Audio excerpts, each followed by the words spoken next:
এবারের সংসদ হবে শক্তিশালী, দেশে বিদেশে স্মরণীয় এবং গ্রহণযোগ্য, বলছেন স্বরাষ্ট্রমন্ত্রী ও বিএনপির স্থায়ী কমিটির সদস্য সালাউদ্দিন আহমেদ। সংসদের ডেপুটি স্পিকার পদটি বিরোধী দলের গ্রহণ করা উচিত বলেও তিনি মন্তব্য করেন।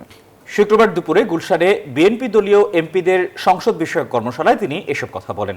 এর আগে আয়োজনের উদ্বোধন করেন প্রধানমন্ত্রী তারেক রহমান।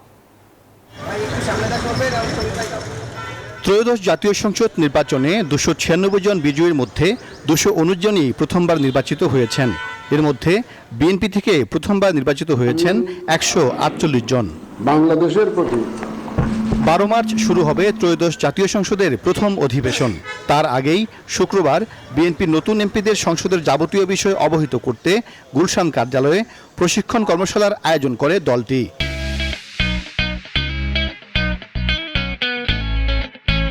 প্রধানমন্ত্রী ও বিএনপি চেয়ারম্যান তারেক রহমান 2 দিনের এই আয়োজনের উদ্বোধন করেন। প্রথম দিনের প্রথম সেশনে অংশ নেন মন্ত্রী, প্রতিমন্ত্রী, উপদেষ্টা ও হুইপগণ। অভিজ্ঞ সাবেক আমলা, একাডেমিশিয়ান ও সাবেক সংসদ সদস্যদের মাধ্যমে এমপিদের দায়িত্ব, মন্ত্রিসভার সদস্যদের সংসদীয় রেওয়াজ ও মন্ত্রণালয় পরিচালনায় দক্ষ করে তুলতে কৌশলগত ভূমিকা কেমন হবে তা তুলে ধরা হয় এই কর্মশালায়। আয়োজনে বিরতির সময় কথা বলেন স্বরাষ্ট্রমন্ত্রী ও বিএনপির স্থায়ী কমিটির সদস্য সালাউদ্দিন আহমেদ। বলেন, সংসদকে প্রাণবন্ত ও কার্যকর করতেই কর্মশালার আয়োজন।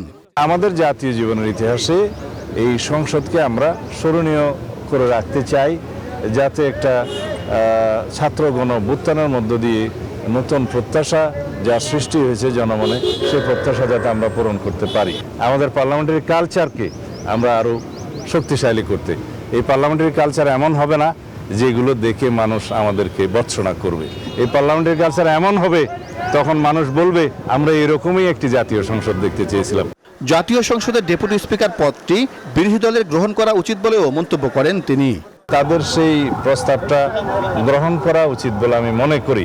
এখানে সবকিছু লিখিত দিতে হবে বা কন্ডিশনাল তেমন তো নয়।